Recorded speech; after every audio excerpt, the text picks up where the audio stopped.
ராஜேந்திர சோழனின் மெய்கீர்த்தியில கங்கை படையெடுப்பின் போது சோழர்களால் கைப்பற்றப்பட்ட தேசத்தின் பட்டியல் இருக்கு.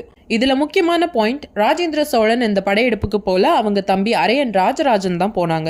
மெய்கீர்த்தியில குறிப்பிடப்பட்ட நாடுகள். சக்கரக்கோட்டம் என்ற இடத்தை முதல்ல கைப்பற்றுறாங்க. சக்கரக்கோட்டம் தற்போது சத்தீஸ்கர் மாநிலம் பஸ்தார் மாவட்டத்துல இந்திரவதி என்ற ஆற்றுக்கு தென்கரையில உள்ள இடம். அடுத்து மதுரை மண்டலம். இந்த இடம் ரொம்ப குவிக்கா தரமட்டமாக்கப்பட்டிருக்கு. அடுத்து நாமனைக்கோனை. இந்த நாடு அடர்ந்த மரங்கள் கொண்ட பகுதியா இருந்திருக்கு. அடுத்து பஞ்சப்பள்ளி. இது தற்போதைய ஒடிசா மாநிலத்துல இருக்கு.